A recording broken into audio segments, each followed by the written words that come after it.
നിങ്ങൾക്ക് അനുഭവം ഉണ്ടാകും. നിങ്ങൾക്ക് സാധനത്തെ എന്നൊരു കാര്യം പറഞ്ഞു എന്നതുകൊണ്ട് മാത്രം എൻ്റെ ഉള്ളിൽ വിജ്ഞാനം ഉദിക്കില്ല. ഞാനതിൻ്റെ എക്സ്പീരിയൻസ് ചെയ്യേണ്ടതുണ്ട്. അറിവായി മാത്രം നിലനിന്നാൽ പോലെ അതിൻ്റെ അറിവ് ഫീൽ ചെയ്യാനായിട്ട് നമ്മൾ ബുദ്ധിപരമായി നമ്മൾ ചെയ്യേണ്ടതുണ്ട്. ബുദ്ധിപരമായ ഒരിക്കൽ സമ്മർദ്ദത്തിലല്ല, നിർബന്ധിച്ചല്ല. എനിക്ക് ആവശ്യമുള്ളപ്പോൾ നമ്മൾ ചെയ്യുന്നത്.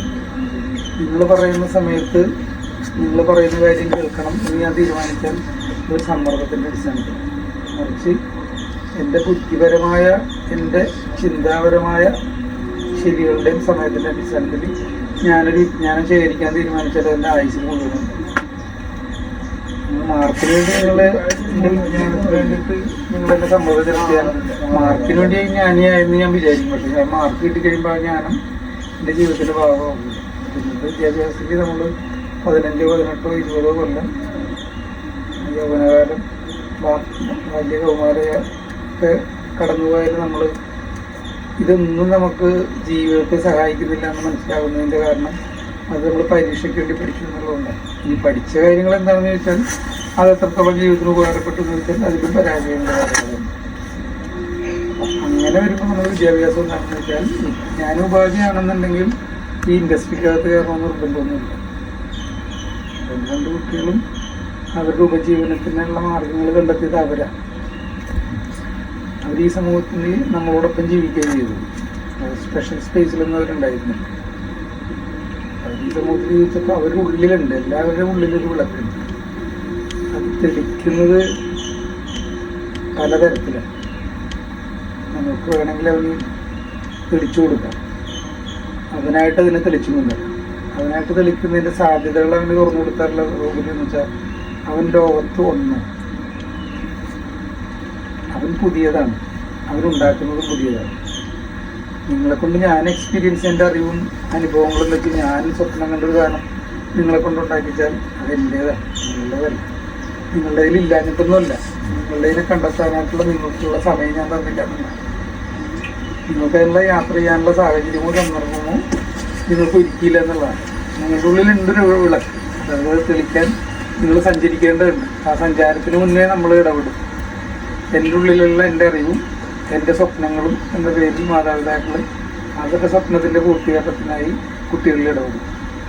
അപ്പോൾ കുട്ടികളെ ഡോക്ടറാക്കണമെന്ന് പറയും, എഞ്ചിനീയറാക്കണമെന്ന് പറയും. അത് മാതാപിതാക്കളുടെ സ്വപ്നമായിട്ട് മാറും. മാതാപിതാക്കളുടെ സ്വപ്നം എൻ്റെയും സ്വപ്നമാണെന്ന് ബോധപൂർവ്വം അല്ലാതെ അവരെ കൊണ്ട് പറയിപ്പിക്കും. എന്നിട്ട് അവരും വിചാരിക്കും എൻ്റെ സ്വപ്നമാണ്. എൻ്റെ സ്വപ്നം വരുന്നില്ല, അയാളുടെ സ്വപ്നമായിരിക്കില്ല പലപ്പോഴും. മാതാപിതാക്കൾ കണ്ട സ്വപ്നത്തിൻ്റെ സാമൂഹിക വ്യവസ്ഥകളുടെ തൊഴിൽ മേൽത്തട്ടുകളെ സ്വപ്നം കാണുന്ന ഒരു പ്രത്യേക വിഭാഗം ആളുകളെ സൃഷ്ടിച്ചെടുക്കാനേ സഹായിക്കുള്ളൂ. അതിലൂടെ ഒരാളുടെ ലോക സംഭാവനകൾ ഇല്ലാതാക്കുന്നത്.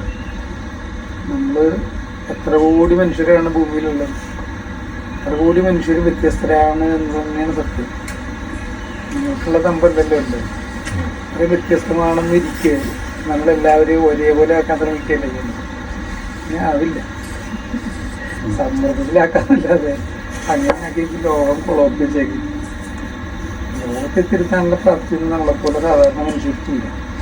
നമ്മളെ തിരുത്താനുള്ള പ്രാപ്തി നമുക്കുണ്ടായാൽ നമ്മൾ നിൽക്കുന്ന ചുറ്റുവട്ടത്ത് നിൽക്കുന്ന മനുഷ്യരിലേക്കോ ആ സാഹചര്യങ്ങളിലേക്കോ പ്രകാശമായി തീരാനും സ്വയം പ്രകാശിക്കാനൊക്കെ സാധ്യമാണ് മനുഷ്യൻ.